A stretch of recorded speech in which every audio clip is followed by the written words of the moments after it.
네, 양대 시장이 그래도 상승 탄력을 약간은 키워가고 있네요. 코스피 지수가 0.3% 오름세를 나타내고 있는 가운데 여전히 종목 장세는 펼쳐지고 있는데요. 유망 종목 제시를 해드리겠습니다. 오늘 이 시간 하나증권 리서치센터 미래산업팀의 김두현 팀장과 함께합니다. 어서 오세요. 네, 안녕하세요. 네, 20개 유망주를 가지고 오셨는데 네. 첫 번째 기업은 어느 곳인가요? 일단 뉴로메카라고 하는 이제 로봇 관련주를 가지고 왔습니다. 네. 그래서 저희가 이제 작년부터 이제 로봇 관련주로 이제 계속 설명을 드렸던 게 레인보우 로보틱스나 이제 SPG 이렇게 타픽으로 말씀을 드렸고, 네. 그 다음에 이제 저희가 보고 있는 게 이제 뉴로메카라고 하는 종목이고요.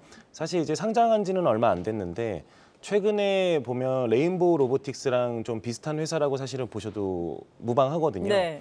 왜냐하면 이 회사 자체가 하는 게 이제 협동 로봇이라고 그래서 실제 산업 현장에서 바로 적용이 가능한 로봇이기 때문에 어떻게 보면은 이제 투자자분들한테 제가 이제 전에 SPG의 감속기라든지 그다음에 그런 관련된 모터 부품, 자이로 센서 이런 걸 말씀드렸을 때 실질적으로 좀 체감으로 오시기가 사실 쉽지는 않아요. 그렇죠. 그 로봇 부품들이. 근데 예. 이제 레인보우 로보틱스나 뉴로메카를 설명을 드릴 때는 산업 현장에 들어가는 말 그대로 이제 인간을 도와주고 대체할 수 있는 로봇이다. 그래서 이런 적용군들이 굉장히 많이 확대가 되고 있는 상황입니다. 그리고 특히 저희가 리포트에도 기재했다시피 F&B 쪽으로 사실 이 회사는 이제 굉장히 많은 이제 협동 로봇을 공급을 하고 있고요. 네.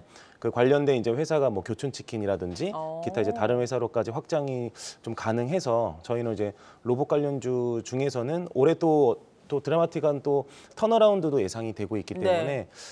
지금 시점에서는 또 레인보우 로보틱스 차후에는 한번 보실 만하지 않을까 싶습니다. 우리가 많이 매체를 통해서 네. 치킨 튀기는 로봇 이런 거 네, 많이 맞습니다. 보잖아요. 네, 맞습니다. 커피숍에서도 로봇이 네, 간혹 맞습니다. 이렇게 하기도 하는데 네. 그런 거 만드는 건가요? 네, 맞습니다. 그래서 사실 이제 투자자분들께서 이제 주식에서 이제 뭔가를 이제 사실 때 네. 좀 직관적인 주식들이 더 좀 좋은 것 같아요, 수익률들이. 그렇죠. 그래서 지금 말씀 주신 것처럼 산업 현장 내에서 이제 치킨을 이제 인간 대신 튀긴다든지 기타 포장까지 한다든지 그래서 보면은 이렇게 로봇 팔처럼 생긴 이런 구체가 돼 있어서 이런 것들이 이제 인간을 어떻게 도와주고 좀 대체하는 품목으로 지금 자리매김을 하고 있죠. 그래서 특히 우리가 이제 가장 많이 또 즐겨 먹기도 하고 또 가장 익숙한 또 F&B에서 이제 교촌치킨 향으로 지금 그런 협동 로봇이 납품이 되고 있고 관련된 ASP를 저희가 딱 산출해서 말씀드리기에는 어렵지만 네. 기존 평균적인 ASP가 한 2천만 원 정도를 합니다, 대당. 그래서 지금 F&B에 들어가는 거는 기존 거보다 더 좀 정밀을 요구하기 때문에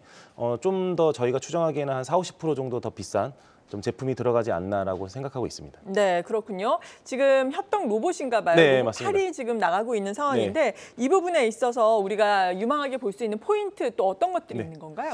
사실 일단은 첫 번째로 지금 주요 고객사라고 할 수 있는 게 이제 F&B 쪽에서 교촌치킨이기 때문에 지금 현재 매장으로는 3개 매장에 들어가고 있고요. 예. 이거를 이제 무인 점포라고 생각하시진 말고, 그러니까 교촌치킨에서 이제 가맹점주들이 이제 매장을 확대를 할 때 뉴로메카의 협동 로봇이 사실 이제 들어갈 수도 있는 여지가 네. 굉장히 있습니다. 그래서 저는 이제 아까 말씀드린 것처럼 기존 제품 대비해서 당연히 ASP가 높기 때문에 매장 수 확대에 따른 Q 증가가 일단은 올해 되게 두드러질 거라고 일단 보고 있고요. 전체 매출에서 협동 로봇이 지금 차지하는 비중이 한 65% 정도 되지만 이 65%가 전체가 다 교촌 F&B 쪽으로 나가는 건 아닙니다. 일반 산업 현장이라든지 관련된 제조 라인에도 들어가고 있기 때문에 이런 부분들이 충분히 더 다양한 산업으로 퍼질 수 있을 거라고 저희는 보고 있고요. 이에 맞춰서 회사 같은 경우에 일단 상장을 준비를 하면서 올해 1분기 기준으로는 캐파가 한 6,000대 정도를 일단 말씀드릴 수 있는데 내년도 2024년도 1분기 정도 기준으로는 거의 2배 정도 캐파 증설이 완성이 됩니다. 그렇게 되면은 더 많은 일단은 공급이 가능한 캐파 규모도 만들어놨다라고 저희는 보고 있습니다. 네, 로봇을 실제로 쓰면서 생산성이 확실하게 맞습니다. 높아지면은 정말 수요가 급격하게 증가를 할 수도 있어 보이는데 그래서 실적은 지금 나오고 있나요? 일단 아무래도 상장하는 기업들의 대부분 특징이나 어떻게 보면 관련된 비용들이 사실 좀 나가고 있어요. 그래서 2022년도 같은 경우에는 사실 실적이 좀 뭐 좋진 않았지만 올해 기준으로는 아까 말씀드렸던 F&B라든지 기타 산업군으로까지 좀 확대가 예상이 되기 때문에 네. 올해는 뭐 흑자 전환을 저희는 뭐 예상을 하고 있고요. 이런 관련된 부분들은 1분기부터 좀 나타나지 않을까라고 보고 있습니다. 네, 구체적으로 그렇다면 투자 포인트 다시 한번 정리를 해본다면 어떨까요? 일단 그 F&B 항으로 나가는 협동 로봇이 뭐 계속 물량들이 늘어날 거라고 보고 있고요. 네. 그다음에 일단 산업군 확대로도 지금은 뭐 다양할 거라고 보고 있습니다. 왜냐하면 뭐 정부 차원에서도 그렇고 뭐 삼성이라든지 기타 대기업군에서도 로봇 관련된 산업에 대한 관심도가 굉장히 높은 상황이기 때문에 이런 뭐 적용초도 확대가 될 거라고 저희는 보고 있습니다. 네, 혹시 목표 주가도 주고 계신가요? 사실 이제 저희가 기존에 이제 목표 주가를 냈던 기업이 이제 레인보우 로보틱스랑 예. 이제 SPG 두 업체고요. 이제 뉴로메카 같은 경우에는 저희가 이제 관심 종목으로 말씀을 드리는데 아마 이제 향후 추후에 일단 실적 나오는 거를 저희가 예상을 하고 네. 그 다음에 일단 목표 주가 좀 산출할 예정입니다. 네, 레인보우 로보틱스가 올해 특히나 랠리를 펼쳤는데 뉴로메카도 기대를 해보겠습니다. 두 번째 스몰캡은 어떤 기업인가요? 사실 이제 에어부산이라고 하는 이제 LCC 기업인데요. 네. 아마 투자자분들이 생각하셨을 때 좀 저희가 뭐 사실 차트를 말씀드리진 않지만 어느 정도 올라온 감은 좀 있어 맞아요. 보여요. 예. 뭐 당연히 뉴스에서도 많이 나왔었고 작년 뭐 하반기에 이제 일본 향으로 나가는 이제 비자가 이제 면제가 되고 관련된 이제 코로나 이후에 어떤 여행객 수요가 좀 몰리면서 뭐 항공권도 올라갔고 그렇죠. 뭐 관련된 탑승 편도 늘어났기 때문에 PQ가 동시에 올라간 거는 사실 어느 누구나 투자자분들이 다 아실 거라고 생각을 하고 있고요. 지금 그 와중에 사실 이 에어부산을 다시 한번 말씀드리는 이유는 저희가 이제 일단 중요한 건 실적입니다. 사실 네. 1분기 실적이 당연히 좋을 거라는 거는 모든 사람들이 다 알고 있는데 저는 이제 그런 생각을 가지고 있거든요. 그러니까 1분기가 시장 예상치보다 더 좋을 수 있다.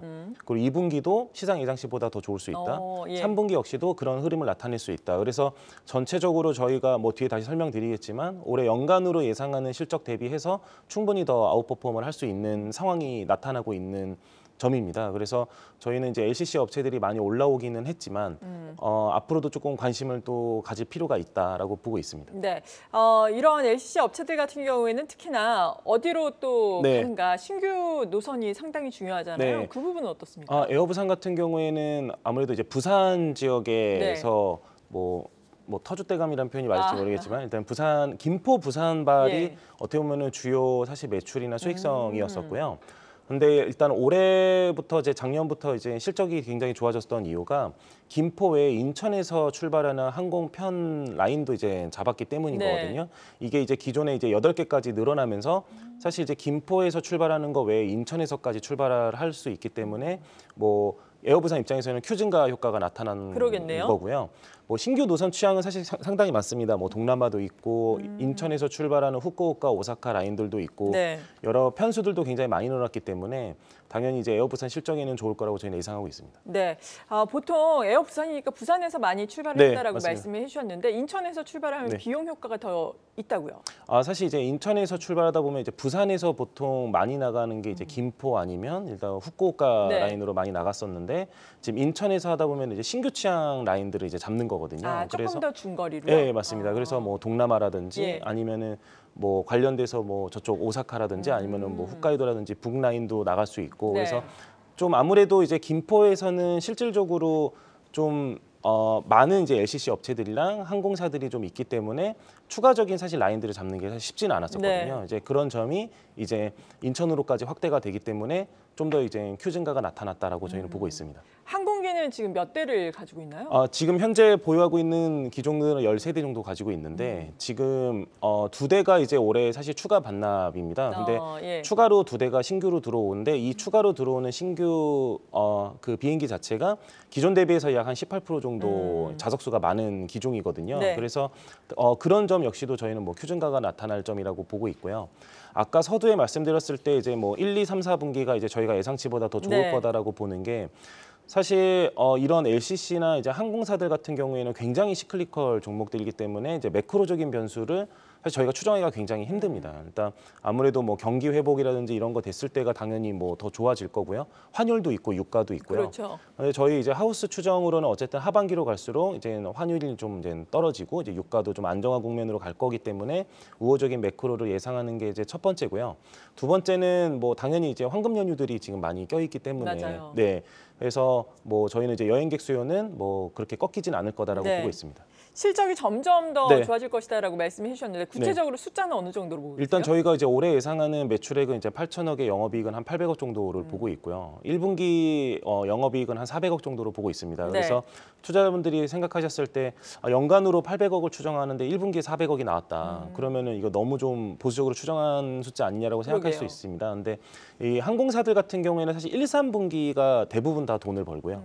2, 4분기는 이제 어느 정도 이제 적자로 가면서 이렇게 맞춰지는 구조인데 저희가 예상하기에는 사실 2, 4분기도 그렇게 적자폭까지 가진 않을 거다라고 보고 있고 3분기도 그렇게 많이 꺾이진 않는다라고 가정을 했을 때에는 저희가 올해 연간으로 추정하는 영업이익 800억을 상회할 수도 있다. 그래서 사실 실질적으로 1분기가 숫자가 얼마나 나오는지가 사실 상당히 중요한 건 맞습니다. 근데 지금 1, 2월 달 그리고 3월 달까지 이제 에어부산 사이트에 들어가서 예약 조회를 눌러보면 거의 다 대부분 다 지금 풀부킹인 상황이거든요. 그래서 저희가 이제 조심스럽게 이제 1분기도 저희 추정치보다는 좀 잘 나오지 않을까라고 예상을 하고 있습니다. 네, 그렇군요. 오늘 이 시간 에어부산 그리고 뉴로메카에 대해서 자세하게 도움 말씀 들어봤습니다. 지금까지 하나증권 리서치센터 미래산업팀의 김두현 팀장이었습니다. 고맙습니다. 네, 감사합니다.